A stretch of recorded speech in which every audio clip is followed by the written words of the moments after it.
Perfecto, pues buenas tardes.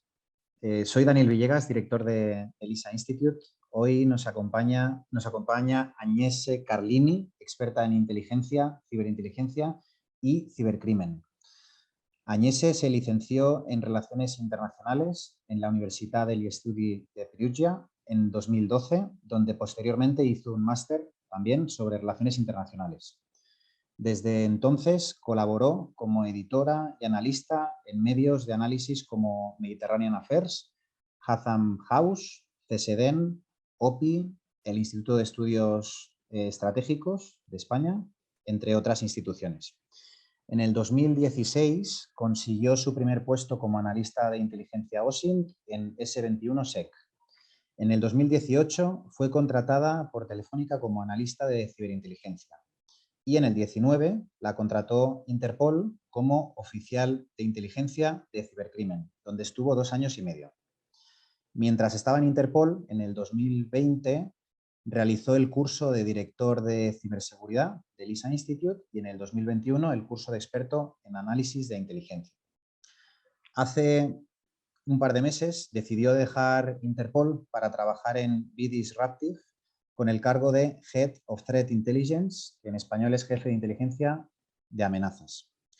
Paralelamente, en la actualidad, también es profesora del Máster Profesional de Analista de Inteligencia del ELISA Institute, cuya próxima edición ya tiene inscripciones abiertas en lisainstitute.com.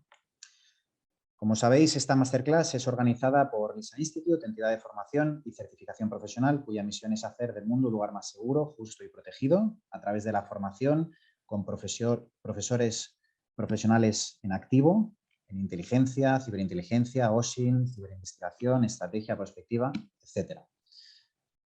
Agnese, es un placer estar hablando contigo. Bienvenida. Hola Daniel, hola a todos. Es un placer estar aquí hoy con vosotros. Muchísimas gracias pues, a ti y al LISA Institute por contar conmigo. Es realmente un placer y un honor pasar de ser estudiante de los cursos a poder estar aquí presentándonos un poco todo lo que es ciberinteligencia. Agnese es un caso de éxito en muchos sentidos. Yo creo que principalmente por 3 motivos. Primero, por lo que ha sido capaz de conseguir en tan poco tiempo, pues es muy joven, por haber también roto una serie de mitos que a continuación analizaremos y que creo que es muy importante resaltarlos, todos ellos, y de utilidad para muchos de los asistentes que nos escuchen. Y por haber sido alumna del LISA Institute y actualmente profesora del máster. Antes de comenzar, ¿qué te parecieron los cursos que realizaste con nosotros? ¿Te fueron útiles? Porque estabas trabajando en Interpol en aquel momento. ¿Te sirvieron? ¿Qué te parecieron? Bueno, a ver, yo empezaría que nuestro oficio, el de tanto de la inteligencia como de la ciberinteligencia, bueno, está destinado a ser una de las profesiones más demandada por las empresas. De hecho, hoy en día ya estamos viendo vestigios de este futuro no tan lejano. Uno de los motivos que está obligando pues, a las organizaciones a contratar expertos en inteligencia radica de estas constantes amenazas, ¿no? Y yo como analista de inteligencia, como tanto un analista de ciberinteligencia, nunca debería dejar de formarse y de aprender, ¿no? Y ahí reside nuestra fortaleza. Es cierto, estaba en Interpol cuando cursé los cursos con vosotros. Y es importante, yo creo, pues eso, conocer bien el entorno en el que nos movemos cada día para poder analizarlo cuanto más en detalle y predecir así las consecuencias que determinadas acciones conllevan. Además, nunca lo sabremos todo, así que, y si alguien pues eso, os convence de que lo sabe todo, pues desconfiad 100%. El mundo en el que nos movemos de la inteligencia y de la ciberinteligencia pues es muy amplio, que es imposible llegar a dominarlo 100%. Por lo tanto, bueno, está bien actualizarse y estoy encantada con los cursos que hice porque los he hecho de los mejores expertos que tenemos en nuestro país. Sois un punto de referencia. Así que me fueron realmente muy útiles. Había cosas que, bueno, no eran mi ámbito en aquel momento, pero que, como por ejemplo el curso de director de ciberseguridad, me ha venido muy bien para el puesto que estoy cubriendo ahora. Así que sí, los aconsejo mucho. Ahora nos adentraremos en todo ello. Muchas gracias. El título de esta masterclass es Ciberinteligencia al servicio de empresas e instituciones públicas. Primero conoceremos el caso de Agnese, ya que considero que puede ser inspirador y un referente para muchas personas que quieren adentrarse en este campo. A continuación nos explicará cómo accedió a Interpol, esa etapa que tuvo y cómo consiguió ese trabajo como civil sin ser policía y ejerciendo como analista de inteligencia en este organismo policial internacional. Y posteriormente nos adentraremos en el mundo de la ciberinteligencia, en las empresas privadas, y conoceremos cómo la ciberinteligencia se lleva a cabo y por qué es tan necesaria a día de hoy. Para que la audiencia te pueda conocer un poquito mejor, ¿por qué decidiste en un inicio estudiar relaciones internacionales de primeras? ¿Cuál era tu vocación en aquel momento? A ver, relaciones internacionales. Se trata de una carrera pues muy variada y exigente. Yo venía pues de un colegio británico tuve la suerte de poder estudiar 4 años en un ambiente muy internacional. Así que de ahí un poco también el porqué de relaciones internacionales. Y los temas que se estudian en esta carrera pues son muy variegados, o sea, van de la historia, la economía, la demografía, la sociología, la estadística, la geopolítica, la geografía. O sea, y la aparición de, no sé, de una serie de tendencias internacionales como pueden ser flujos migratorios, el terrorismo, las renovadas tensiones que hay entre las grandes potencias, eran todos temas que me llamaban la atención y que quería estudiar en detalle. Siempre he tenido bastante claro mi objetivo desde pequeñita, desde los 13, 14 años. Y bueno, pues me encantaba trabajar, me habría encantado trabajar de mayor en el ámbito de la seguridad. Y daba igual cómo, tanto si era en activo en alguna de las fuerzas y cuerpos de seguridad del Estado o en el sector privado. Así que para mí ha sido bastante sencillo pues, el escoger mi trayectoria de estudio. Es cierto de que causa muchas preguntas el tema de relaciones internacionales. A ver qué vas a hacer con relaciones internacionales. Todavía, y lo digo siempre a todo el mundo que me pregunta por qué relaciones internacionales. Recuerdo el primer día de clase, mi profesor de sociología en aquel entonces empezó la clase diciendo: con relaciones internacionales podéis hacer todo o nada. Y efectivamente tiene razón, porque de los 25 alumnos que acabamos el curso de especialización, pues hemos acabado en todo tipo de sector privado, administración pública, organizaciones internacionales, ONGs, diplomáticos, periodistas, vamos, y muchos más sectores. Y cada uno, pues hemos seguido nuestra vocación, y la mía, pues era y es la de intentar ayudar y proteger a aquellos que lo necesitan. Y yo creo que relaciones internacionales te prepara para todo. En un mundo internacional como el que estamos, todos los ámbitos son internacionales, ¿no? Entonces, efectivamente, las salidas son diversas y muy ricas, ¿no? de esa carrera. Perfecto, pues como mencionaba antes, vamos primero a hablar de los mitos que has roto, ¿no? Porque creo que puede ser muy, muy útil. El primer mito que rompiste es que hay que ser policía para trabajar en Interpol. ¿En qué punto te planteaste trabajar para Interpol? ¿Cómo fue ese proceso? A ver, yo desde que empecé mi carrera universitaria, mis estudios universitarios, mi objetivo era llegar a Interpol. Entonces, a ver cómo lo hago. Pues te pones a buscar formas, qué es lo que quiere la organización, qué perfiles trabajan en él, qué tipos de delitos están investigando y tirar un poco de ahí, ¿no? Porque al fin y al cabo, pues eso, relaciones internacionales te prepara para todo ámbito. Pero no para el ámbito específico de fuerzas y cuerpos de seguridad, porque tienen sus formas, pues eso de investigación, su mentalidad y cómo llevan a cabo pues su trabajo. Entonces, eso no lo aprendes en la universidad, no lo aprendes en los libros.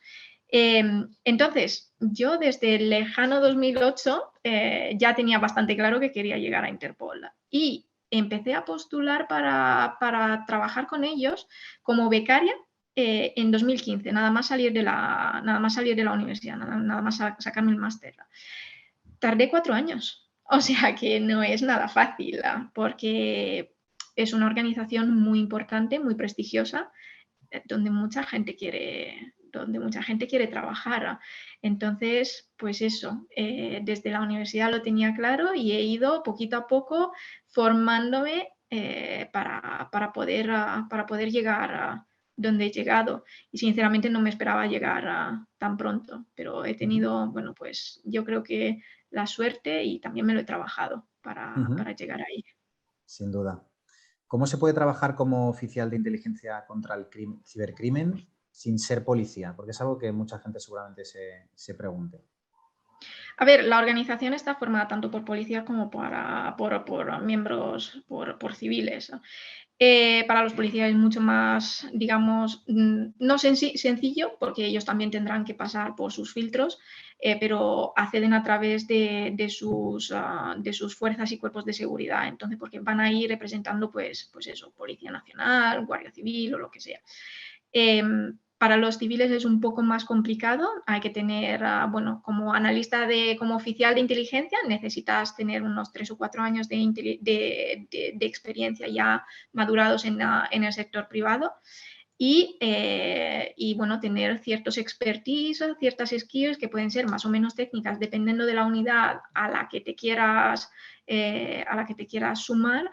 Si son, bueno, si es el departamento donde estaba yo, pues necesitaban eso, además de los idiomas, pues necesitaban conocimientos de ciberinteligencia, de crímenes, de los crímenes que vemos más a menudo en el mundo ciber.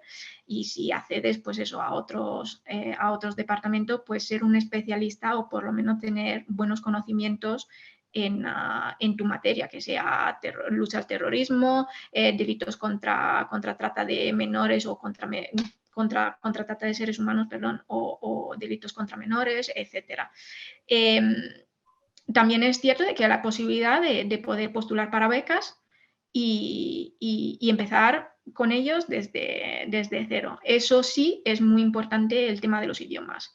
Eso se valora muchísimo y yo diría que es un punto a favor para aquellos que quieran intentar pues trabajar con la organización. Otro de los mitos que rompiste es que se requiere tener una amplia experiencia profesional de lustros o de décadas para poder trabajar de analista de inteligencia o de ciberinteligencia, ya sea en una empresa o en una institución. Aunque la experiencia es muy importante, ¿qué podemos decirles a aquellos alumnos que ya se han formado con nosotros en los cursos o incluso en el máster de analista de inteligencia, pero que aún no han conseguido dar ese paso de empezar a poder trabajar a nivel profesional? A ver, mucho ánimo y mucha paciencia y mucha constancia y muchísima humildad. Esto lo tocaremos en algún momento probablemente de nuestra conversación. Es muy importante saber que estás saliendo de un máster. Tienes las bases, pero todavía no las has puesto en práctica. Te estás confiando en una empresa que te dará pues, tu primer trabajo, empezarás como becario y no te tienes que desanimar. Hay mucho recorrido por hacer. Los estudios sirven mucho porque eso te especializan pues, en un determinado ámbito de estudio en el que luego querrás trabajar, pero hace falta experiencia. Y esa experiencia pues se gana con becas, haciendo becas, trabajando muy duramente. O sea, yo al principio recuerdo pues estar a 1000 cosas, no solo trabajar, sino también, pues eso, escribir artículos con el IE, ir a conferencias, o sea, un poco buscarnos un poco la vida. Eso es súper importante. Nadie te regala nada en este mundo. Entonces, pero tampoco hay que desanimarse. Lo malo es que, claro, si estás postulando para un trabajo en el que piden 3 años de experiencia, no vas a recibir ningún feedback de ni de ninguna empresa ni de organizaciones internacionales. Hay que cumplir con ciertos requisitos y esos requisitos vienen con el tiempo, no hay que tener prisa. O sea, yo al principio pues me desanimé un poco, ¿no? Cuando empiezas a enviar currículums, nadie te llama, dice, bueno, estaré haciendo probablemente algo malo, ¿no? Es también en un mundo tan dinámico como en el que vivimos, trabajar en empresas privadas requiere una apuesta por parte de la empresa privada y no todas están dispuestas pues, a invertir su tiempo y su dinero en alguien que no tiene experiencia. Ya lo quieren todo y rápido. Lo que yo digo por experiencia y que no tengo mucha porque tengo solo 6 años de experiencia, tampoco me queda mucho recorrido todavía por hacer, es el tiempo que se invierte en esa persona que muchas empresas lo ven como una pérdida de tiempo, es realmente estás invirtiendo en una persona que a lo largo del tiempo te va a dar muy buenos resultados, te va a traer ingresos. Y si esa persona está contenta en la empresa, no se va a marchar. Entonces, es un poco un círculo, ¿no? Vicioso, o sea, en el sentido de que la empresa pues aposta por ti y tú vas a apostar por la empresa. Así que nada, pero y seguir seguir formándose. O sea, esto es un sin parar. Nunca llegaremos, como he mencionado antes, nunca llegaremos a saberlo todo. Es súper importante en nuestro oficio no perder las ganas de aprender.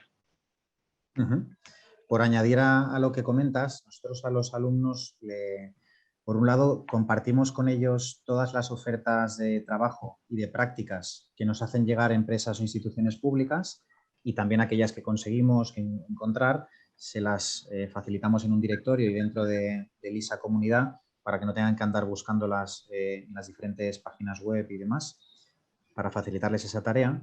Y lo que siempre les recomendamos es lo que tú hiciste en su momento, que es, si no conseguimos que nos contraten en primera instancia por falta de experiencia, podemos hacer otras cosas, ya sea de forma voluntaria, de forma autodidacta, escribiendo lo que ya sabemos, y para ello también creamos LISA News, que es el medio de análisis en materia de inteligencia, en materia de internacional, en materia de ciberseguridad, y que está a disposición no solo de los profes, sino también de los alumnos, para que nos hagan llegar cualquier artículo, reportaje, informe que quieran publicar y que eso redunde en mejorar su marca personal, que lo puedan poner en su currículum, que lo puedan compartir en LinkedIn y poco a poco, como hiciste tú, irse labrando esa imagen de marca personal y que pueda ser una carta de presentación de cara a las futuras empresas a las que le envíen el currículum, donde también pueden incluir esos artículos, esos reportajes, esos análisis que han ido realizando con el tiempo, ¿no? Y bueno, al final esa es la forma, hacerse un poco de sitio, ir a muchos eventos como este o eventos presenciales, hacer contactos y al final acaba saliendo. Al final acaba saliendo para el que no desiste, el que persiste como tú hiciste, al final acaba saliendo y vemos muchos casos, ¿no? Similares, pero pocos casos, digamos, conocidos o que al final pues se presten a compartir su experiencia como es tu caso, ¿no? Así que fenomenal, aclarado. El tercer mito es que hay un requisito imprescindible de estar graduado en ingeniería, de ser ingeniero en telecos, en informática, para poder trabajar en ciberinteligencia o ciberseguridad. Muchos alumnos nos contactan y nos preguntan antes de hacer cualquier curso en esta materia si realmente tiene sentido formarse en algo que solo contratan a ingenieros. ¿Qué les podríamos decir? Bueno, habéis visto, o sea, como tú has bien dicho, relaciones internacionales. No tengo, vamos, dos mundos totalmente paralelos, o sea, ni se cruzan. Si eres informático, hola, bienvenido sea. Y hacen falta, o sea, hacen falta. No eres informático, no desesperes. Hay conocimientos que se pueden aprender, que hay que trabajar, hay que tener paciencia y constancia. Yo no tenía ese, y sigo, no teniendo, sigo sin tener el perfil técnico, o sea, yo no me considero técnica, yo hago informes de inteligencia. Y eso implica que si hay algún detalle que se me escapa técnico, pues la humildad de sentarse con nuestros compañeros perfiles técnicos y que nos lo expliquen, ¿no? Para que nosotros luego lo podamos traducir en un lenguaje más comprensivo para aquellas personas que no manejan mucho el tema de ciberseguridad, ciberinteligencia, informática. Eso es el valor añadido de un analista de inteligencia. Claramente, si en una oferta de trabajo piden a saber hacer un análisis de malware y no tienes ese conocimiento, pues no postules para ese trabajo. O sea, primero lo tienes que adquirir y es posible adquirirlo. O sea, yo me senté, tuve la oportunidad de poder hacer a lo largo de mis 2 años y medio en Interpol, de sentarme con Trend Micro, con los profesores de Trend Micro, y hacer un curso de análisis de malware. Luego está claro que si no lo practicas todos los días, son cosas que se te van un poco olvidando, ¿no? Pero a ver, decir analista de ciberinteligencia, analista de inteligencia igual informático, yo creo que es un error. Necesitamos un poco de todo y sinceramente en todas las unidades de inteligencia en la que he tenido la oportunidad de trabajar, he visto perfiles de relaciones internacionales, periodismo, psicología, criminología, alguien con algún módulo de informática, pero en sí informáticos no, porque a ver, yo también considero que un informático a lo mejor quiera estar más en un equipo de, no sé, offensive security, hacer algo un poco más relevante a lo suyo, ¿no? O hacking ético, o bueno, pues eso, Red Team, Blue Team, Purple Team, o sea, eso es lo suyo y yo creo que a lo mejor se podría aburrir un poco, ¿no? En hacer solo informes de inteligencia.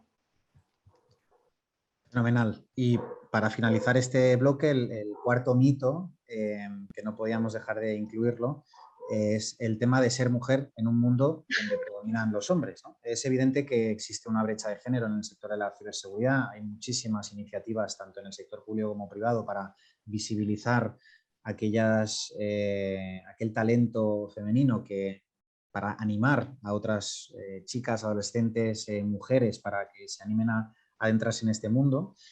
¿Y qué podrías aconsejarles, Agnès, a estas chicas, mujeres que les gusta mucho la inteligencia, que están en el chat comentando ahora mismo? Tenemos muchísimas alumnas que se han formado en este ámbito, para darles un poco de esperanza en este sentido.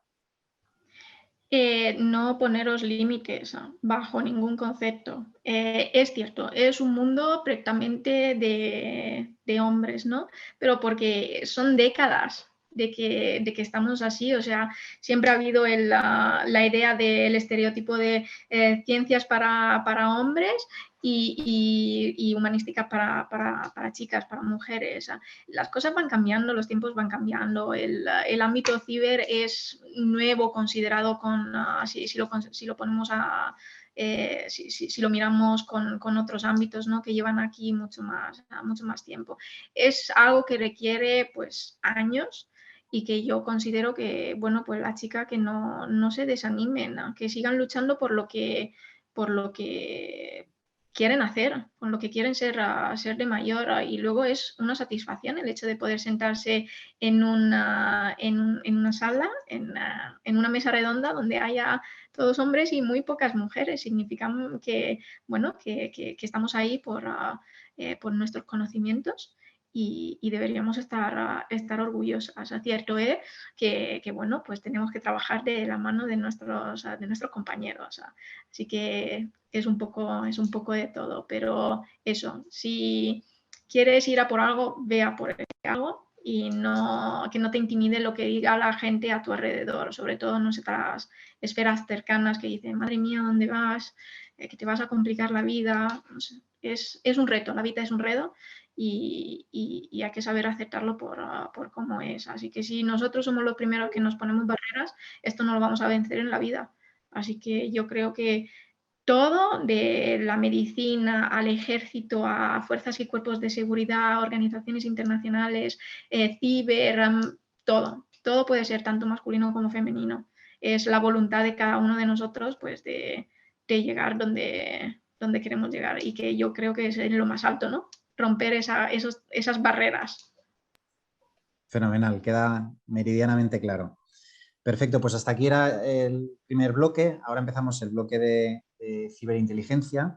Como comentábamos con el profesor Carlos Sisdedos en la última masterclass, la ciberinteligencia es una de las disciplinas más en auge, sobre todo en estos últimos 3 años, yo diría, hasta el punto que ha surgido una nueva profesión directamente relacionada con esta disciplina, múltiples empresas e incluso especializaciones que están directa e indirectamente relacionadas con esta. ¿Qué es la ciberinteligencia? ¿Cómo la definirías? A ver, cuando hablamos de ciberinteligencia siempre me gusta un poco pues, dar 3 definiciones para hacer un poco una idea general de qué es lo que estamos tratando, porque muchas veces pues, pasa que no estamos hablando todos el mismo idioma. Entonces, me gustaría un poco, si te parece bien, pues abordar definir o intentar definir, porque no todos a lo mejor de los que están aquí presentes pues estarán de acuerdo con estas definiciones. Y son qué es la ciberseguridad, qué es la ciberinteligencia y qué es la Cyber Threat Intelligence o inteligencia de las amenazas, que de aquí en adelante pues me escucharéis decir CTI muchas veces. ¿Te parece bien? Fenomenal, fenomenal, perfecto. Vale, entonces empezamos por ciberseguridad. ¿Qué es la ciberseguridad? Pues es la práctica de proteger los sistemas, las redes y protegernos, ¿no? de los ataques externos. Que suelen tener, bueno, pues eso como objetivo, pues acceder, modificar o destruir información sensible, extorsionar, pues en algunos casos, pues a los usuarios, o interrumpir los procesos pues, empresariales normales. Entonces, la ciberseguridad, nuestro objetivo es protegernos, proteger nuestras redes, proteger nuestros activos. Luego tenemos la ciberinteligencia. Según la Carnegie Mellon University, que he visto que también lo habéis usado vosotros como definición en un artículo si no recuerdo mal, de 2020, es una de las tantas definiciones que hay de ciberinteligencia. Y ellos la definen como la adquisición y el análisis de información para identificar, rastrear y predecir pues, las capacidades, las intenciones y las actividades cibernéticas que tienen los adversarios, y apoya pues, la toma de decisiones de nuestras organizaciones o nuestras empresas. Y luego tenemos la Cyber Threat Intelligence o inteligencia de las amenazas. Se puede considerar como, yo también sinceramente la considero como una subcomponente o disciplina de la ciberinteligencia, ¿no? Es un análisis, el análisis es específico para evaluar pues, las amenazas a una organización o a una empresa o al sistema de información, y los analistas deben ser pues eso, capaces de describir las amenazas y la naturaleza del impacto que tendrá en la organización o la empresa que se ve afectada. Lo ideal en el ámbito de la inteligencia de las amenazas es vigilar pues, aquellas ciberamenazas latentes y emergentes y documentar toda esta información, bueno, en los informes de inteligencia, que pueden ser, bueno, tácticos, técnicos y procedimentales. Y además, en la CTI, pues lo que hacemos es estudiar un poco las TTPs, ¿no? Que se pueden utilizar pues, para identificar el origen de la amenaza. Digamos que la CTI es una contramedida que podría traducirse pues eso, en controles o salvaguardas de la seguridad.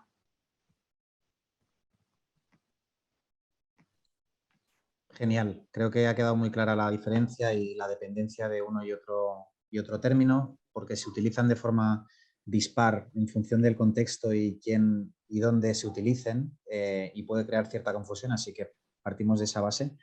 Fenomenal. ¿Qué funciones tiene un analista de ciberinteligencia en su día a día, ¿no? ¿Cómo sería el día a día de un analista en este ámbito?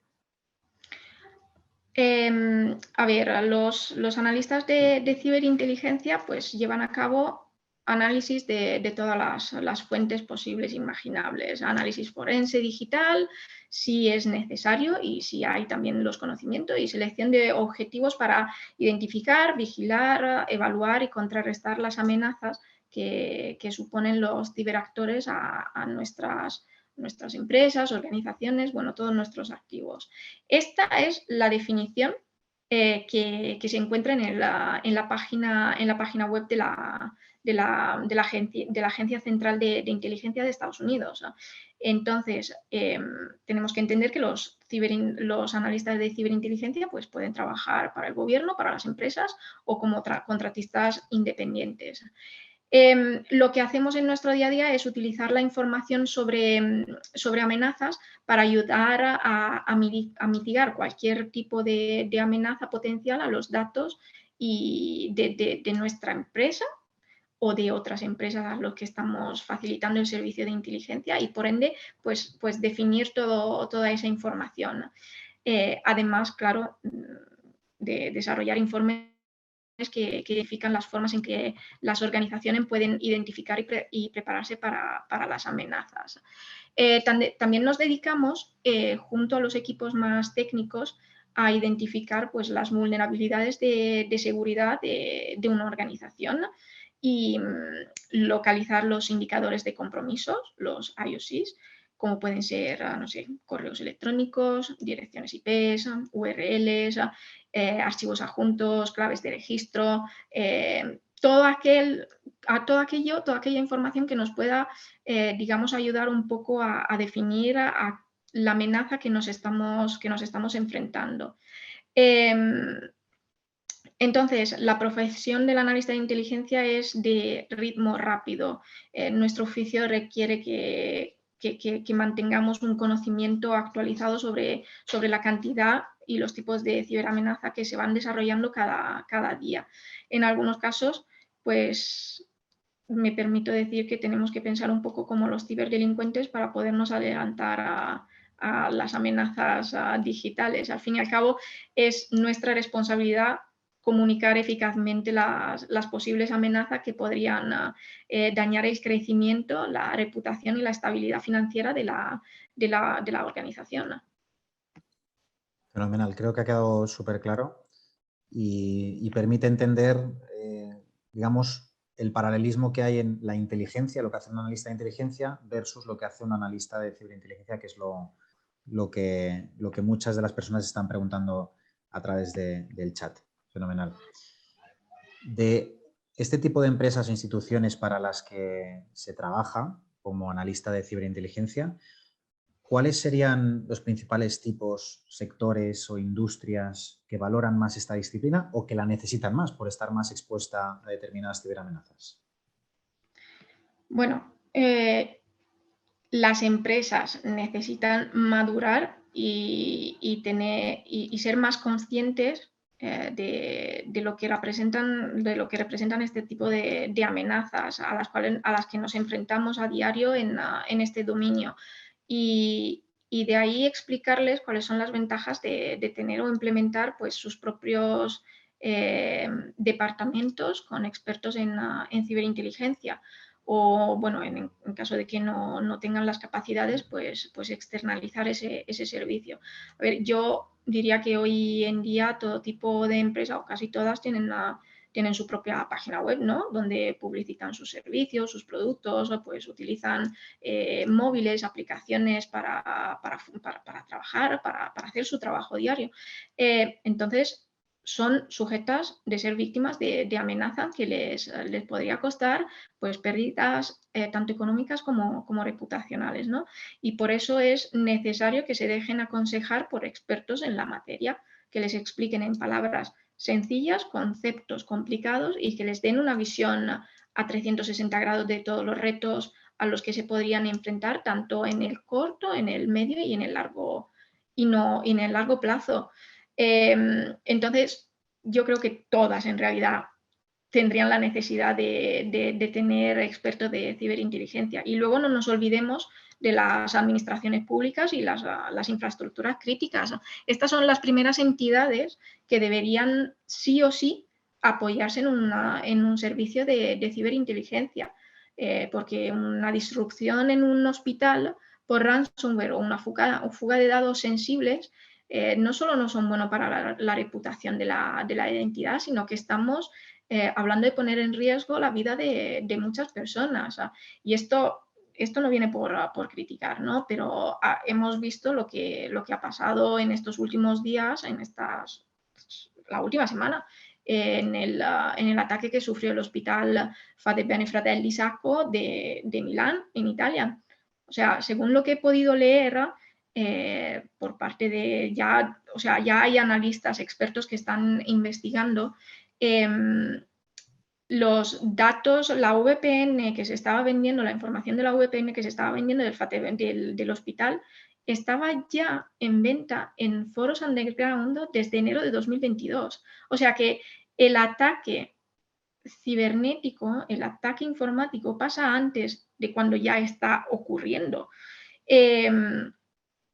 Y hasta que no se han restaurado los servicios, los médicos, los enfermeros, enfermeras, pues han tenido que trabajar como se hacía anteriormente, con boli y papel. No que haya nada malo en eso, pero ¿y si recetan algo que el paciente no se puede tomar y que en ese momento el paciente no es consciente de eso? O sea, estamos hablando de este tipo de riesgos. A ver, son extremos, pero estas son las amenazas a las que nos enfrentamos. Si hubiesen tenido a alguien que les pudiera haber avisado de antemano, mira, están vendiendo este tipo de información en este foro underground, cuidado, tienes que parchear, encuentra una solución, pues muy probablemente no había pasado lo que ha pasado. Es cierto también que, a ver, durante la pandemia hubo una especie de acuerdo tácito entre los grupos cibercriminales, ¿no? En el que prometieron no atacar, pues eso, infraestructuras críticas como podían ser las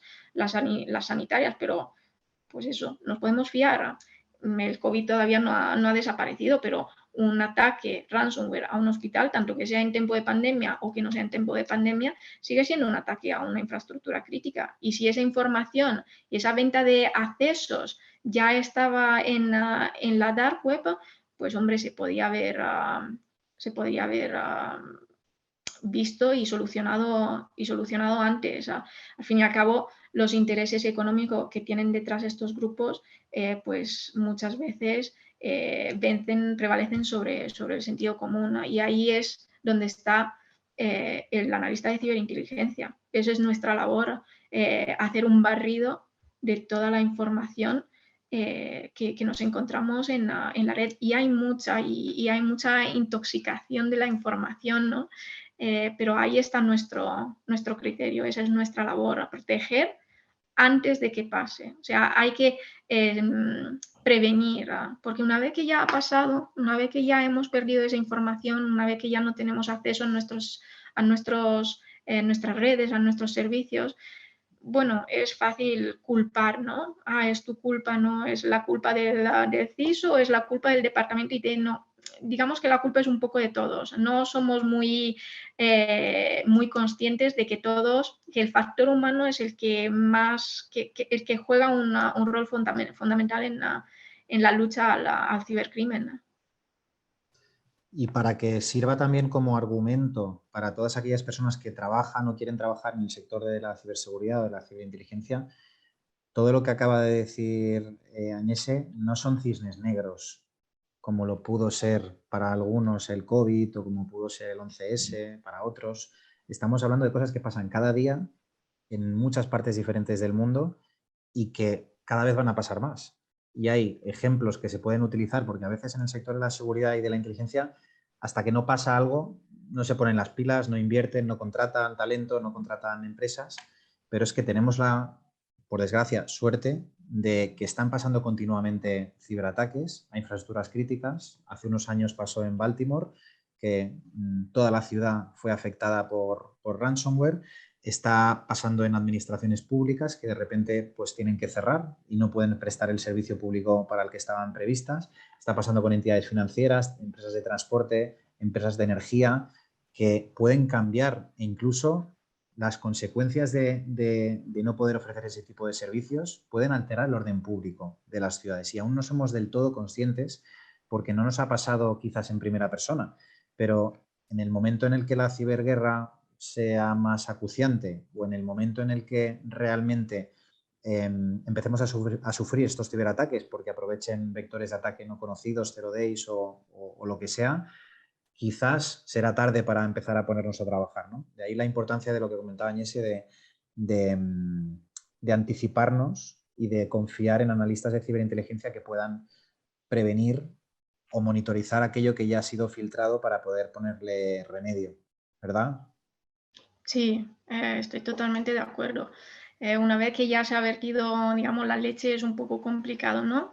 Ponerla otra vez en el vaso. Es necesario crear esa concienciación de lo importante que es la ciberseguridad, la ciberinteligencia, cómo podemos ayudar a las empresas, no solo a las grandes, sino también a las pequeñas y medianas empresas. O sea, muchas de ellas cuando le ofreces ese servicio de inteligencia te dicen, bueno, pero si yo soy pequeño, ¿qué va a pasar? Hombre, va a pasar porque tú tienes tu página de web para poder hacer compras online donde casi obligas a los clientes, a los consumidores a inscribirse, a facilitar detalles que son eso, información pues confidencial, información sensible, ¿no? Que luego pues eso, se puede revender tranquilamente en los foros underground y se saca muchísimo dinero con eso. Además de que se pueden luego pues también crear identidades ficticias y se puede reutilizar pues eso, el nombre de una persona para llevar a cabo una actividad ilegal, ¿no? ¿Y cómo vas a explicarlo eso? Hay que invertir. Es dinero, es cierto. Pero, pero no es malgastar el dinero, sino invertir en no tener dolores de cabezas. De estos niveles. ¿Me escuchas? Sí. Que no sé dónde me he quedado, pero a ver, muchas empresas piensan que es malgastar el dinero, ¿no? Yo siempre digo que no malgastamos el dinero, lo invertimos. Porque no podemos saber todo. Yo no soy una experta en hacer calzados, por ejemplo.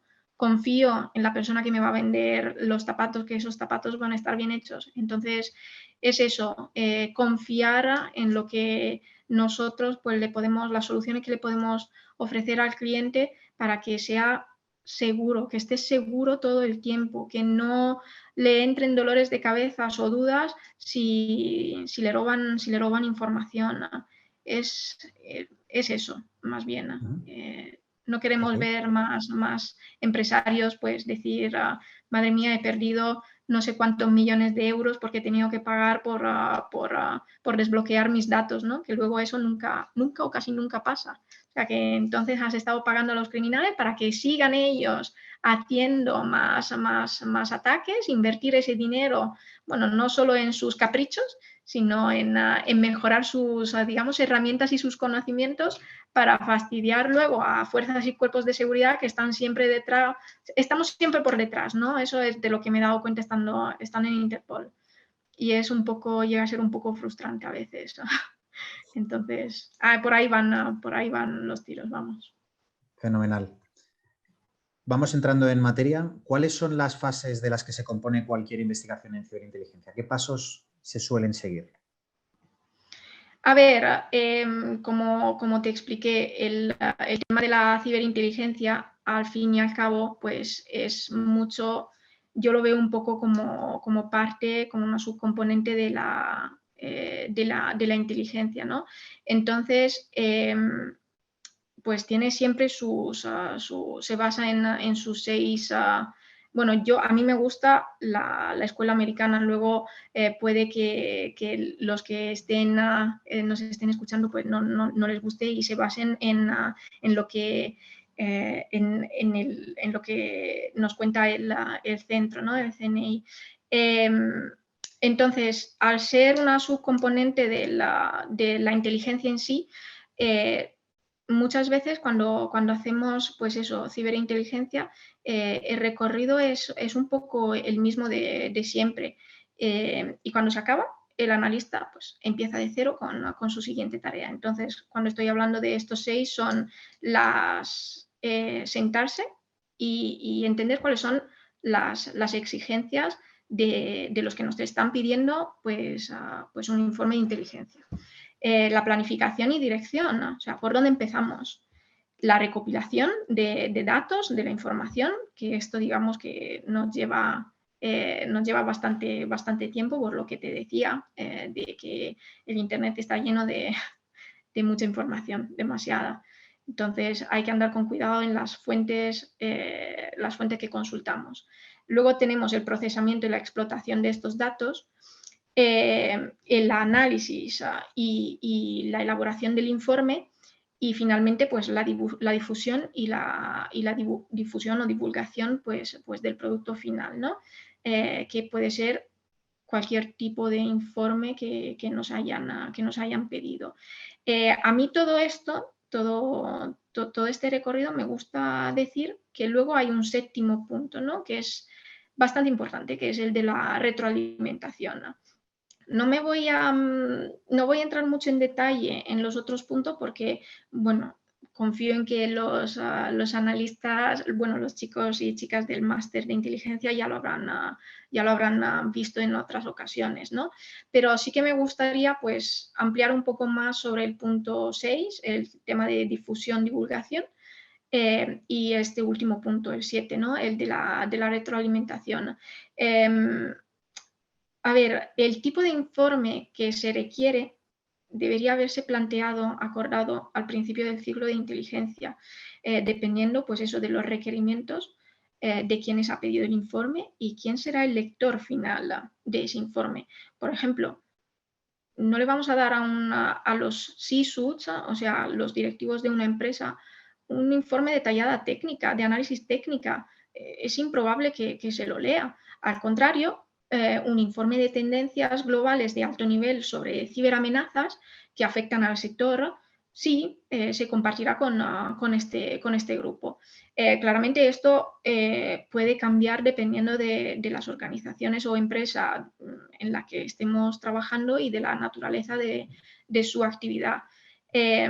Entonces, cuando hablamos de informes, pues tenemos los 3 principales de siempre, ¿no? Los tácticos, los estratégicos y los operacionales, ¿no? Al fin y al cabo son también el tipo de ciberinteligencia que tenemos y con la que solemos trabajar. Y luego pues tenemos otro tipo de informes que tanto el cliente pues, como nuestros mismos jefes nos pueden pedir. Vamos, el concepto de informe de inteligencia y de ciberinteligencia es un poco como, perdonadme la comparación, pero es como un poco lo de los helados, ¿no? Hay muchos sabores, diferentes formatos y nosotros pues nos vamos adaptando a los que nos pide el cliente. O nuestra misma empresa, entonces nuestros mismos jefes. Pero eso también es por eso es muy importante pues ser flexible, de mentalidad abierta al cambio, porque al fin y al cabo nuestra labor diaria requiere de una adaptación constante a las novedades, a las que al principio pues desconocemos, entonces nos pueden un poco descolocar, asustar, y a las que no hay que en realidad tenerle miedo. Y por eso me gusta también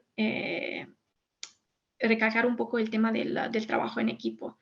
Un informe de inteligencia, un análisis de inteligencia no lo hace solo una persona. No es el producto de un simple analista. Es el producto de todos los que aportarán su granito de arena a ese informe. Porque, a ver, luego el problema de todos es si hay éxito, es mi éxito. Si hay el fracaso es de los demás que han ayudado. No, el fracaso y el éxito es de todos, porque es lo que hace un buen informe de inteligencia, en el sentido de que yo me puedo haber equivocado por mis propios sesgos, que no me doy cuenta y que mis compañeros me dirán, mira que te estás equivocando, que no es así, es de esta otra forma. Entonces eso es muy, muy importante tenerlo siempre bien, bien claro. Y luego el punto 7, el de la retroalimentación. ¿Por qué es tan importante? Porque si nuestros clientes o nuestros jefes no nos dicen si la información que le hemos proporcionado ha contestado sus preguntas, ha resuelto sus dudas o ha facilitado la toma de decisión, es que entonces lo estamos haciendo muy mal. Y ha habido claramente un malentendido entre las partes que hay que solucionar cuanto antes, porque esto puede llevar a dos resultados. Que el cliente no esté satisfecho con el servicio y no le vea ninguna utilidad, por lo tanto dejará de confiar en el servicio y dejará de apostar por ese servicio. Y podría quedar expuesto, porque no se ve satisfecho con lo que le hemos proporcionado, se quedaría expuesto pues, a amenazas que desconoce. Por el otro lado, por el lado del analista de nuestra unidad, pues tendríamos una sensación de frustración al no saber qué es lo que opina el cliente, si hemos sido de alguna ayuda o si necesitamos cambiar nuestro enfoque para que cumpla con todas y cada una de las expectativas de las que hemos hablado al principio, ¿no? El punto 1. Todo esto es muy sencillo, no requiere ni de mucho tiempo ni de mucho esfuerzo. Al fin y al cabo estamos hablando de pérdidas importantes de dinero si no hacemos bien nuestro trabajo, de mala reputación y pérdida de confianza en el caso de que estemos apoyando a una organización a tomar decisiones. Hay que saber valorar y sopesar un poco, y esto lo digo para las empresas, que es mejor, entre comillas, perder 15-20 minutos de nuestro tiempo y sentarnos con, bueno, en el caso cliente, unidad de ciberinteligencia, para que nos den su feedback o sus comentarios, que sean tanto positivos como negativos, ¿no? Que al contrario, pues que esta organización o esa empresa pues pierda clientes, dinero y reputación en el mercado. Para que podamos hacer bien entonces nuestro trabajo como analistas, me gustaría pues mencionar la bien conocida técnica de las 5 WH, ¿no? Que se refiere a las 6 preguntas importantísimas que hay que hacer cuando estamos investigando un evento o un incidente. Bueno, tanto en inglés como en español. Who, quién, what, qué, where, dónde, when, cuándo, why, por qué, how, cómo. Y esta técnica, si nos basamos en esta técnica, pues nos ayudará a los analistas a entender pues, la visión completa del hecho conforme vayamos respondiendo a estas preguntas.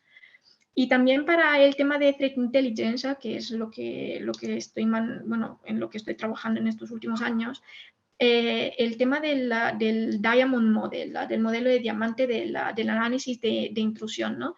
Tanto para los equipos de respuesta ante incidente como para los analistas de inteligencia de las amenazas, sobre cómo visualizar a un ciberataque y dibujar una imagen de lo que ha pasado o lo que está pasando.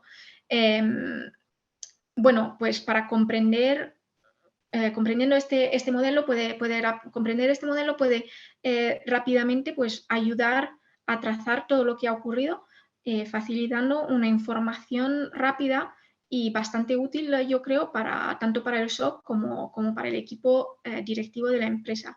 Entonces, el modelo, que a muchos de vosotros o algunos de vosotros ya conoceréis, pues se focaliza en 4 áreas, ¿no? que se situarían pues, en cada punta del diamante. Entonces, en la parte de arriba del diamante tendríamos los adversarios, luego al lado opuesto tendríamos las víctimas, en el lado derecho, en la punta derecha, tendríamos la infraestructura y luego tendríamos las TTPs, ¿no? Las capacidades que tienen de actuar pues, los adversarios.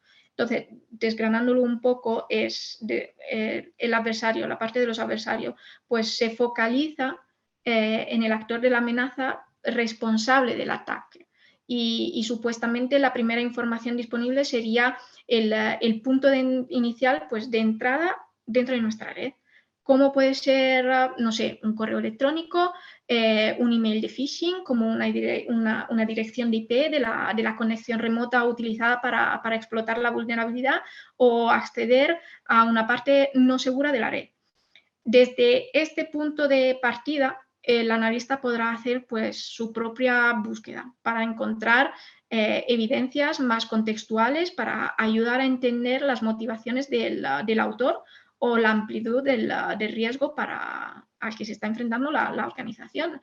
Ya anticipo que, aunque es improbable o, bueno, bastante complicado atribuir un ataque cibernético a un determinado threat actor, bueno, actor malicioso, deberíamos por lo menos ser capaces, pues, de identificar si estamos ante un nivel principiante, avanzado de cibercrimen, o estamos ante un probable APT, ¿no? Un actor estatal. Luego, al lado opuesto, tenemos las víctimas. Que pueden ser un individuo, un grupo de individuos, organizaciones, etc. Aquí el objetivo es entender qué es lo que ha sido afectado por el ciberataque y todos los demás detalles que podrían, pues, ayudar a entender el contexto del por qué pasó ese ataque, como puede ser, como por ejemplo, en qué sector opera la víctima, apoyan una agenda que va en contra de una nación o un grupo de naciones, lleva a cabo políticas controvertidas. Bueno, estos son ejemplos, hay muchas más, hay como unas 15 preguntas, me parece, a las que solemos tener que responder. Y este lado de la víctima es probablemente de lo más importante para entender el porqué del ciberataque, para una mayor comprensión del adversario, sus TTPs y la infraestructura en la que opera. Además, claramente, para que la organización pueda entender la capacidad de reacción y mitigación del incidente. Luego tenemos la punta izquierda del diamante, que es la infraestructura. Está relacionada con la infraestructura utilizada por el atacante, como también el de la víctima. Por el lado de la víctima, entendiendo qué infraestructura se ha visto afectada. Podremos mirar, pues, a los diferentes métodos de intrusión, que puede ir, pues, desde diferentes tipos de malware a exploits que ya son conocidos, o contenedores mal configurados, ejemplo. También se tomará, pues, en consideración el riesgo de una infección, pues, más amplia si la infraestructura es parte de una red más extensa. Esto claramente es importante para asegurar una respuesta apropiada y ayudar a reducir el riesgo que la misma acción, pues, se repita una y otra vez. Y luego tenemos, por último, y prometo, pues, callarme con esto, tenemos las TTPs, ¿no? La última punta del diamante, las capacidades del actor. Es probablemente el más difícil de averiguar, ya que el objetivo aquí es de identificar el enfoque del adversario y cuáles medidas se han ido tomando para alcanzar el objetivo. Muchas veces no tendremos toda la información necesaria para poder construir el diamante, aunque de forma gradual se puede ir ampliando para entender un poco el contexto, identificar más de los TTPs del actor y las capacidades que tienen, pues, eso, a disposición para desplegarlas en contra de la víctima. Lo que queremos es intentar entender y bloquear esas TTPs, ¿no? Es, digamos, el objetivo principal de una unidad de CTI y la unidad de los técnicos. Pero, a ver, de momento son realmente pocas las organizaciones que tienen estas capacidades para implementar este tipo de respuesta. Hay que tener bien claro que el actor puede ir cambiando su infraestructura, registrar nuevos dominios, tener un nuevo correo electrónico para confundirnos y darnos más trabajo a la hora de averiguar su verdadera identidad. Pero la naturaleza humana es la de seguir moviéndose en un entorno conocido, en un entorno familiar. También los malos tienen ese rasgo. Y si les bloqueamos pues, su actividad a nivel de TTPs, pues tendrán que salir de su zona de confort para seguir actuando, y entonces les estaríamos haciendo pues es un poco la vida más difícil, porque tendrán que darle un nuevo enfoque a su actividad. Entonces, cuanto más elevemos nuestros estándares, más lo tendrán que elevar también los actores, bueno, los malos, los trade actors. Entonces, les hacemos la vida más difícil y podríamos de alguna forma pues, reducir las probabilidades de ataque contra nuestra organización o empresa.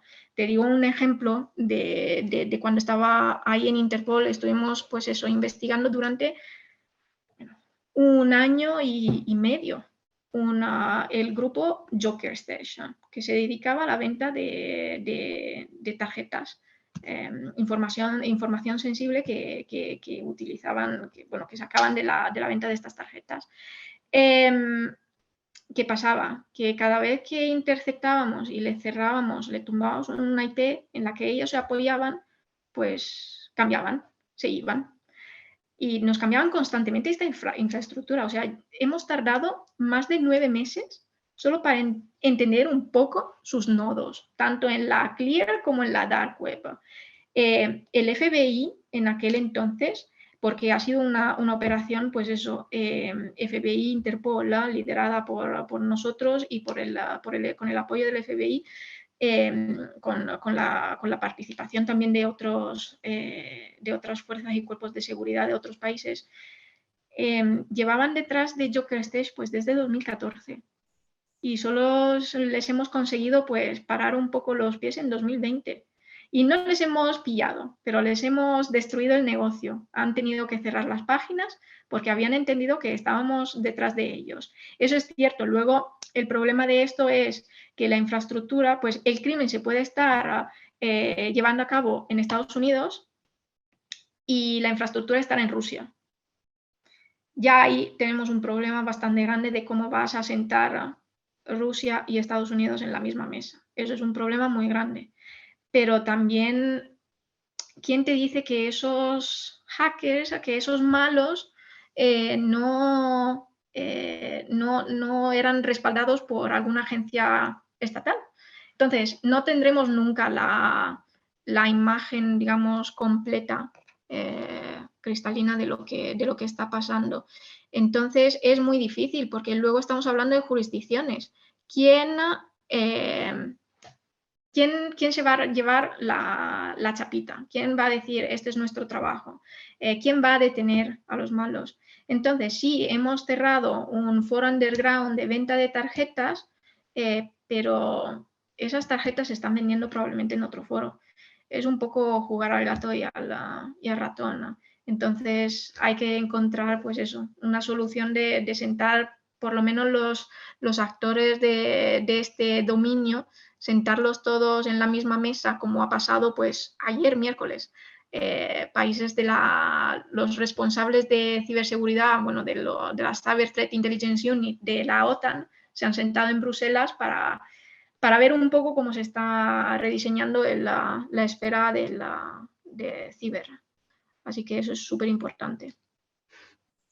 En efecto, la cooperación internacional es la gran asignatura pendiente que cada vez, como comentas, pues es más frecuente y habitual. Los países se dan cuenta que sin cooperación internacional va a ser imposible. Lo malo es que siempre va a haber países o lugares, paraísos fiscales de la cibercriminalidad, ¿no? Que sponsorizan o por lo menos acogen a ciertas organizaciones para que no les ataquen a ellos o para que lleven a cabo estos ataques en su nombre y poder hacer cosas que oficialmente pues, podrían considerarse ciberguerra y conseguir así afectar a la geopolítica, ¿no? A los intereses geopolíticos. ¿Cómo, a colación de este tema, algunos alumnos del máster preguntaban simplemente si el modelo del diamante nos permite, vemos que hay una gran infraestructura, una gran resiliencia, cada vez que tomamos una IP vuelven a montar la nueva infraestructura, esa agilidad ya nos demuestra que quien hay detrás tiene muchos recursos, tiene mucho conocimiento. ¿Es altamente probable que quien haya detrás sea un Estado? ¿Y hasta qué punto se puede inferir que una muy buena infraestructura y un muy buen conocimiento avanzado de estas metodologías per se es un actor estatal el que hay detrás? ¿Hasta qué punto? Bueno, eso es complicado de averiguar. Hay modus operandi, las TTPs, que digamos que están recogidas muchas en la página de Mitre, ¿no? Que nos ayudan un poco a entender quiénes son los actores. Entonces, hombre, si está haciendo un determinado tipo de ataque que se parece a una PT-28, claramente, pues lo vamos a llevar hacia la PT-28, pero no podemos dar nunca por descontado si es un actor estatal o no. O sea, veamos lo que pasó en Siria con la SEA, con el grupo SEA, que apoyaba, pues eso, lo que hacía era tumbar todas aquellas organizaciones que no estaban alineadas con el régimen de Assad. Y no se crearon una organización ficticia, un ficticio, y nadie sospechó nada que eran en realidad, pues eso, que eran actores estatales. Un actor estatal lo que no quiere es ser detectado, entonces se mueve con mucha despacio y con cuidado, para no hacer demasiado ruido. Tienen demasiados intereses para que no se descubra que un ataque ha sido llevado a cabo por un actor estatal. Lo vemos con Corea del Norte también, cómo actúan. O sea, es difícil, es difícil, ¿no? O sea, el hecho de que no haya una política, digamos, internacional, ¿no? Una estructura, un framework internacional para gestionar esto, a nosotros, a los analistas de inteligencia, de ciberinteligencia, sobre todo, pero también a fuerzas y cuerpos de seguridad, es un poco frustrante, ¿no? Porque es como no encontrar nunca la aguja en el pajar. Entonces, hace el trabajo difícil. Sobre todo, pues eso, si hay pues intereses que van mucho más allá y que no son solo económicos, sino que quieren desestabilizar el país. Acostumbrados al mundo físico, en el entorno policial, en el que al final ocurre un crimen y tienes una serie de expectativas y ambición de poder acabar identificando a los autores, cómplices, autor intelectual, quien ha sponsorizado para ponerle adelante de la justicia. Y estamos acostumbrados a que esto ocurra en muchas ocasiones y se tienen los medios y la legislación y está previsto, ¿no? Quizá en ciberinteligencia lo máximo que podemos aspirar es a simplemente, como decías, ponerles más trabas, más dificultades para hacer su trabajo, desmontarles la infraestructura y muy difícilmente llegar a poder hacer una atribución de la autoría de ese ciberataque. No, es realmente muy difícil cuando nos enfrentamos, pues eso, a grupos, pues de APTs, ¿no? Estatales. Pero eso, o sea, lo que hace sobre todo un analista de inteligencia de las amenazas es eso, es estudiar las amenazas. Difícilmente estudiaremos y investigaremos singulos individuos, pero también es cierto de que cuando estás haciendo ciberinteligencia, pues te puede llegar otro departamento, otra unidad que te dice: necesito información sobre este sujeto de interés. Y ahí es cuando te viene la satisfacción, ¿no? En el trabajo, que ves los resultados, que al final dices, bueno, no todo es frustración de no conseguir pasar, bueno, pararle los pies, detenerles y hacerles pagar por lo que han hecho. Eso en la inteligencia de las ciberamenazas es un poco complicado. Pero también es cierto de que hay que reconocer que en alguna de las operaciones que he tenido el placer de hacer en Interpol, pues hacen errores. Ellos también hacen errores. Porque en pasado se pueden haber quemado su identidad. Entonces, ahí sí que de vez en cuando tenemos suerte y llevamos a casa pues el trofeo de haber ganado contra el malo. Pero es raro, es muy difícil que eso pase. Pero hombre, para eso estamos, ¿no? Para cazarles. Es eso lo interesante de nuestro trabajo, no dejarles ganar, no se salen con la suya. Y aprovechar cualquier punto flaco, cualquier despiste, cualquier error suyo o de su entorno personal o profesional.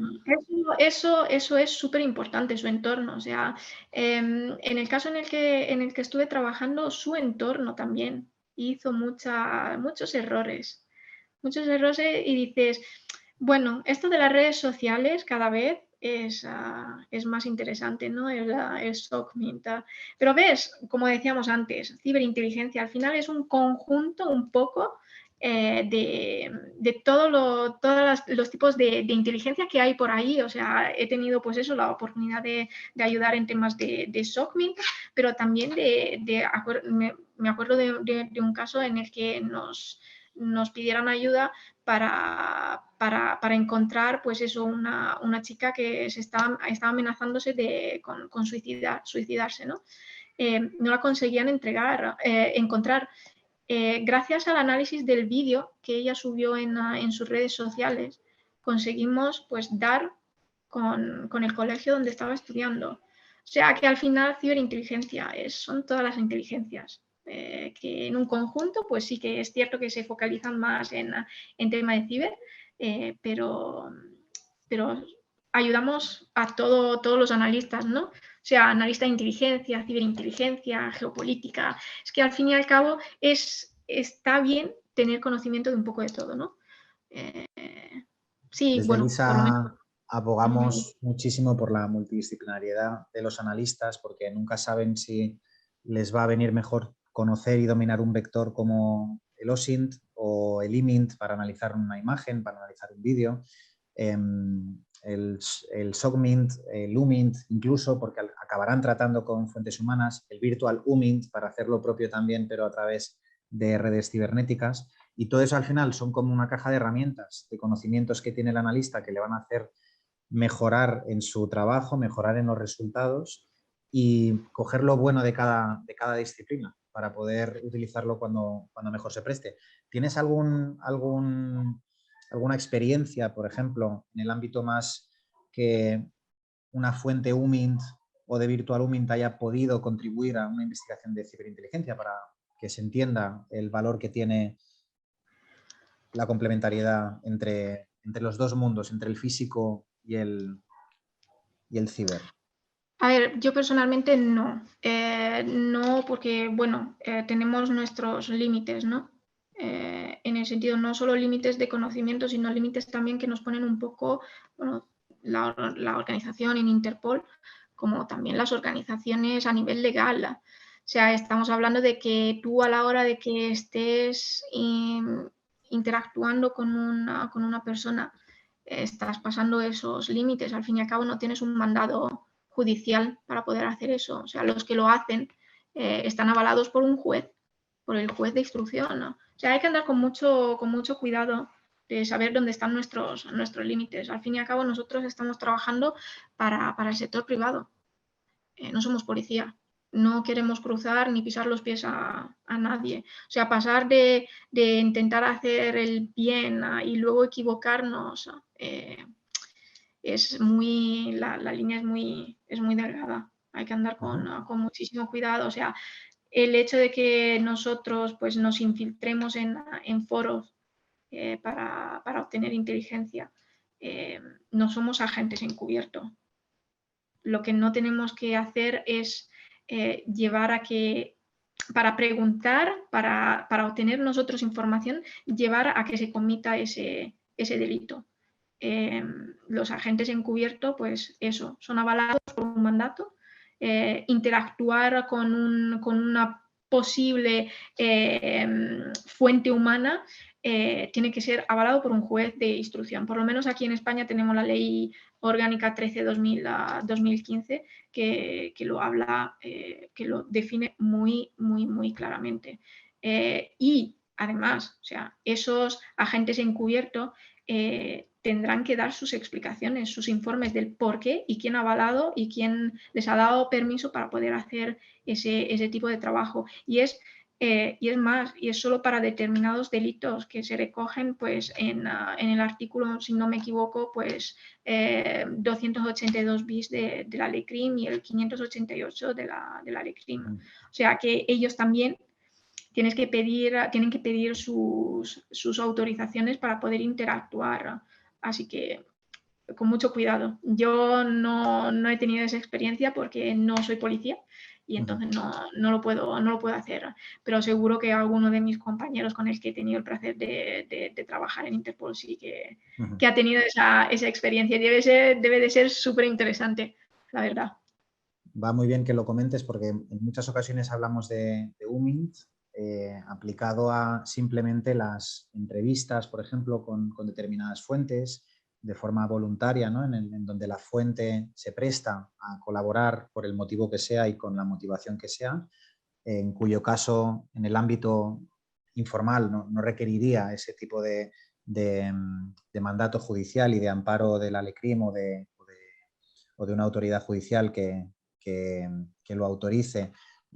Digamos, el looming en un sentido lo más amplio y abstracto posible, como interacción entre dos personas, pero en efecto es importante que comentes que para determinadas investigaciones criminales y para determinadas, sobre todo si eso luego se quiere poner a disposición judicial, sobre todo si además existe una vulneración de derechos fundamentales del investigado o de otras personas, o incluso el acceso a determinados servidores o a lugares donde se está vulnerando la intimidad de otras personas, queda meridianamente claro que eso solo se puede hacer y exclusivamente con autorización judicial, en funciones de policía judicial y dentro del marco legal. Así que viene muy bien que lo hayas precisado y matizado. Sí, hombre, porque al fin y al cabo un analista de ciberinteligencia lo que quiere es destapar, ¿no? Es llegar a resolver el rompecabezas, ya, hay que andar con mucho cuidado. Ojo, no nos debemos llevar por los ánimos ahí de querer ser superhéroes. Hay que siempre actuar dentro del marco normativo de nuestro país, de nuestra jurisdicción en la que estemos actuando. Entiendo que algunos de los chicos y chicas del máster pues no son españoles, así que no aplicará la Ley Orgánica 13/2015, pero les invito pues eso, a ver un poco cómo funciona en sus respectivas jurisdicciones. Perfecto. Me sabe fatal, pero tenemos que ir acabando. Un par de cuestiones más que creo que son muy interesantes porque la ciberinteligencia está en constante cambio, las herramientas, las amenazas, los modus operandi, estamos en constante mutación. En tu opinión, tú que estás súper metida, ¿cómo crees que es el futuro de la ciberinteligencia? ¿Cómo va a participar de la ciberinteligencia, por ejemplo, la inteligencia artificial, las innovaciones que se están produciendo en ciberseguridad? ¿Cómo serán los próximos pasos que iremos viendo en estos próximos años? A ver, cogiendo de una de las presentaciones que hizo el CCN, el Centro Criptológico Nacional, pues diría que es un futuro ciberinteligente. O sea, en el sentido, no solo entender quién te ha atacado y cómo, sino también por qué te han atacado y cuál es el impacto para la misión o el negocio pues, de tu empresa u organización para la que estás trabajando. Y hay cada vez más convergencia entre este dominio y el físico. Y las amenazas a las que nos enfrentamos cada vez no conocen de límites, sino que miran exclusivamente pues, a dañar los adversarios, que sea económicamente o una desestabilización política para ellos ganar pues, sus intereses. Por lo tanto, es necesario que tanto el sector privado como el público y las organizaciones pues, tengan un mejor conocimiento de los riesgos a los que se enfrentan y a los que nos enfrentaremos en un futuro y que se conciencien más, evaluando pues cada vez más la posibilidad de apoyarse pues en expertos en el sector para asesorarles y apoyarles en la toma de decisiones y salvaguardar pues los activos de las empresas o bueno, de las empresas o de las organizaciones en las que estamos trabajando.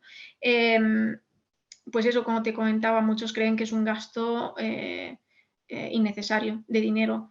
te preguntan, pues eso, si, ¿para qué me sirve esa? Lo que queremos de aquí a futuro es concienciar más. Personalmente no creo que sea un gasto, sino que es una inversión a medio o largo plazo, tener expertos que te puedan asesorar en todo momento y ajustar el servicio pues según tus necesidades, que es un poco pues eso, lo que estamos cultivando en Be Disruptive, en la empresa en la que estoy trabajando. Queremos anticiparnos a los problemas, a las pérdidas de dinero, al robo de información sensible. Nuestro objetivo es hacerle la vida más fácil a las empresas, a las organizaciones, a la administración pública, a fuerzas y cuerpos de seguridad, o sea, simplificar la toma de decisiones y aconsejar cuando hace falta un cambio o una implementación. Y para las empresas o todas aquellas instituciones que se dedican a proteger los más débiles de este tipo de amenaza, pues ser conscientes de la importancia que supone la constante formación de los analistas. No me cansaré nunca de repetir esto. Apreciar el trabajo diario que hacemos y valorar nuestras experiencias y darnos perspectivas de crecimiento y de futuro. Nuestro oficio está en constante evolución. Se enfrenta cada día a retos diferentes, más o menos difíciles pues de gestionar. Y lo hace probablemente uno de los trabajos más interesantes y personalmente gratificante que hay ahora mismo en el mercado. No querría hacer nada más que no sea ser analista de inteligencia. Por lo tanto, hay que invertir en este talento y en las herramientas de trabajo. Es fundamental. Como decías tú, tienen muchos recursos los malos, pero también es que si te fijas, muchos de ellos no tienen grandes formaciones. Jolines, mirad a los chavales de 16 años de Londres que los padres pensaban que eran gamers. Hola, no eran gamers y se han ganado 16 millones de pounds haciendo lo que han hecho. Han llevado a la ruina numerosas organizaciones. Entonces, es eso. Hay que apostar por el talento. Y por último, me gustaría resaltar la importancia de la cooperación entre sectores.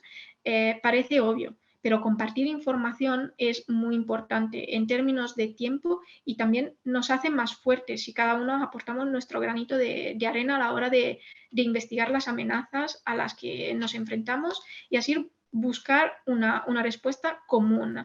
Porque muchas veces los criminales se aprovechan de esa falta de comunicación, cooperación para cumplir con sus objetivos. Y por último, a los analistas les aconsejo que nuestra labor se hará cada vez más interesante y será cada vez más necesaria en el mundo tan interconectado en el que vivimos. Es necesario leer, formarse, cultivar esa curiosidad que probablemente muchos de los profesores del máster subrayan constantemente y el pensamiento crítico que es fundamental para un analista de tanto de inteligencia como de ciberinteligencia. Y os animo pues a todos los que están empezando pues ahora en el mundo ciber pues de tomar en consideración todas las oportunidades de aprendizaje y carrera profesional que se pueden desarrollar dentro de este dominio y que nos guste nuestro oficio y que seamos conscientes de que gracias a nuestra labor, aunque no seamos parte de fuerzas y cuerpos de seguridad del Estado, pues muchas empresas y organizaciones son cada vez más resilientes ante las amenazas. Así que nos guste nuestro oficio. Porque, como decía Confucio, si encuentras un trabajo que te guste, no tendrás que trabajar ni un solo día de tu vida. Y es verdad, es verdad. Pues con esto, super cierre, has hecho un super cierre, Agnese, un resumen de toda la masterclass y respondiendo a la pregunta que te había planteado, o sea que muchísimas gracias. Tenemos que dejarlo aquí, ya hemos superado el tiempo.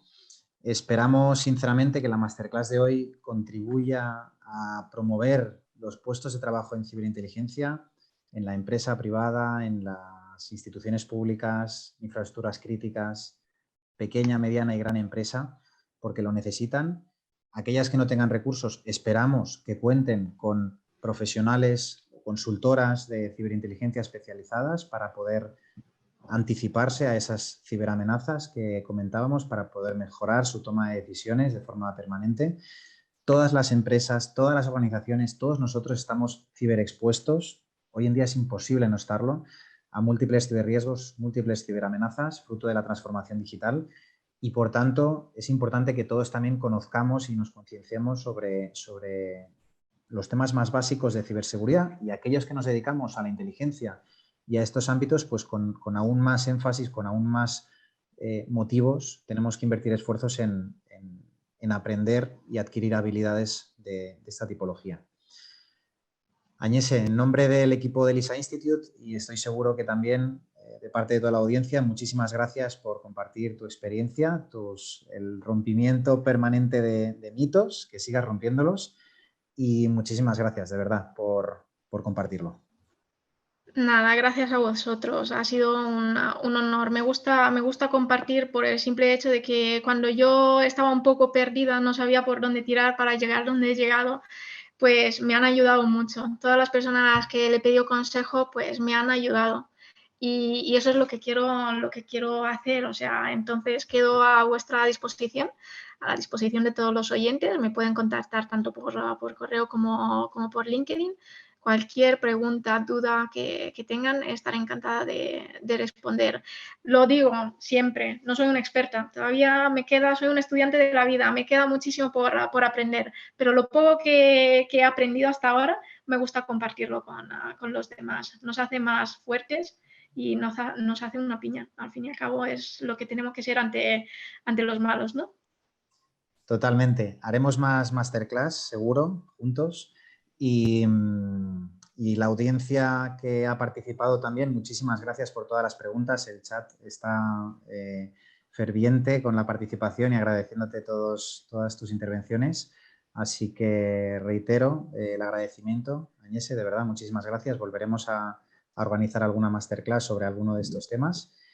Pero tenemos que dejarlo aquí. Hasta aquí esta masterclass de hoy. Si os ha gustado y habéis aprendido, no dudéis en dejarnos un comentario y en compartir este contenido en vuestras redes, en vuestras empresas, en vuestras instituciones, para ayudarles a concienciarse y a tomar mejores decisiones y a valorar la ciberinteligencia.